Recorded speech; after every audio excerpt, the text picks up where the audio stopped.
What's the devil we do know? Food allergies. How the hell do I solve a food allergy problem? You need data. You really need data. But the problem out there for dealing with food sensitivities is a lack of accurate data. The allergist isn't testing for food sensitivity. All they're testing for is anaphylactic type of food reactions. When someone has food trauma this high, I would say, in my experience, at least 80-90% of it is the devils they don't know. It's not the anaphylactic allergies that the allergist is testing from, it's the other types of allergies. Imagine your immune system, your allergy system, it's reacting allergically to, let's say, food. There's IgE, there's IgG, there's IgA, there's different branches. So if you're only going to the allergist who says only IgE exists, everything else is fake, well, you're only dealing 1/3 of this equation. So here are the two devils you don't know here in the allergy category.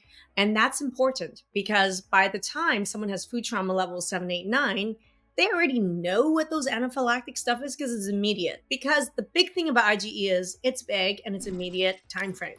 So it can happen within seconds or minutes, and it's a big reaction that's noticeable. So you and I know what the heck it is. We know in ourselves, some people's shellfish IgE allergy. You eat it, your lip swells up immediately, right? So that's really not the area I'm interested in because that's the devil you know, and that's easy to figure out. I like to know the devil you don't know. So the problem is that a lot of allergists would look at this and say, well, we don't care about those other branches because there's not good testing for it and they're not that big of a deal anyway. Well, they are because that's what causes neuropathy and pain and dizziness and POTS and all these other symptoms. IBS, food trauma we're talking about. I care. Is there reliable testing to actually test for what I call food sensitivities? These are the slow and low allergens. And the answer is hell yes. But the problem is 99% of the tests that I've tested out there, and I've tested at this point, at least 160, are not good. They're not accurate. And what makes those tests inaccurate, whether it's mail order or it's $2,000, right? A lot of it is that they antigen source, like how they source the antigen, the technique that they tested in. And then the other thing is most of the people with food trauma level 7, 8, 9, or people with mast cell, their immune system is already like over hyper reacting and underreacting. People with autoimmune disease, you already have an immune problem or an allergy problem, which is part of the immune system problem. So you're more likely to actually overreact or underreact. And that's a situation we call false positive and false negatives. You go and you say, I'm going to go do this test. And I think it's about this test. You get a bad test or you get a doctor who really has no training to understand how you with your immune system can have a false positive or false negative or many of them, then it's still bad data. So for me, the most important thing that you got to learn is to discover on the allergy side, the devil you don't know. You have to absolutely, number one, have the right test, which is what I've had to figure out, kissing a lot of frogs. So we run the right tests.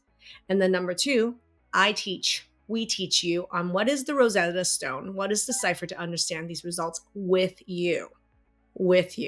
This is really important because if you don't know what's a false positive, what is a false negative, you're even with the best test, you're going to sit here and you're going to be just like your doctors you see who is going to be like, you know what, Cindy, you just got to avoid another 80-90% of food on the planet, And I'll even say the other piece of this is also too, looking at, there's a client we work with and her name is Cindy. And one of the things we discovered in the limitations in her food, like she was down to like 4 foods, I believe 4 or 5 foods. And one of the things we discovered through working with her was when we did the testing and we worked on her digestion, it's really cool to also have the testing to find out, hey, she wasn't allergic to the other 96% of food on the planet. Those aren't the problem.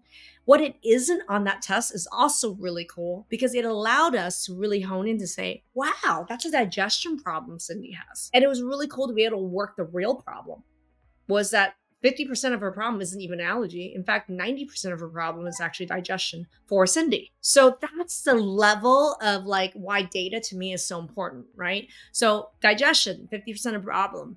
Allergy, 50% of the problem. And on both sides, the theme here is it's the devil you don't know and it's the devil your doctors don't know about both sides of this equation. Is hormones, digestion more important for POTS? That's an interesting question. There's a lot of symptoms, believe it or not, that are related to food trauma that's linked with food and hormones. There's a big connection between food trauma, food, and hormones. And so I don't want to underscore that. What I want to say is this, is that did you know digestion actually involves hormones? Did you know food allergies is also linked with hormones? And I'm going to link one piece of digestion with food and hormones for you guys and put in a little bow for you guys, okay? One of the last steps in digestion is that the food gets to your large intestine. Before you poop it out, that's your large intestine, very end of your digestive tract. And in there, that's where all the good bacteria actually work on the final step of digestion, which is fermentation, right? And that's where the bacteria takes the fiber in the food and the carbohydrates and starts to utilize the fiber and the carbohydrates, and it ferments. The act of fermentation, just like like fermentation is brewing or pickling, that's fermentation. It happens in the gut.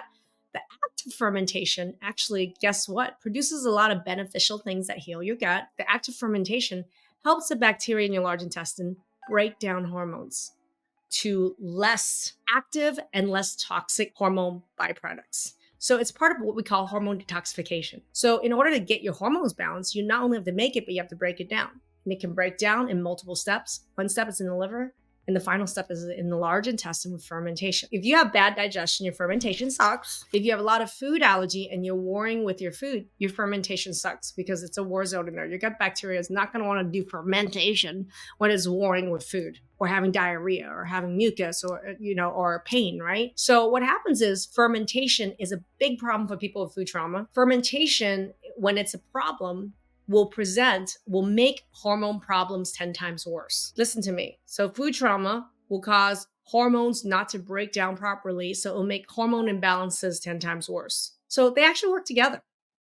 To figure out the root cause that's underlying your chronic disease or symptom, click the link above or below this video and register for the training. We'll see you there.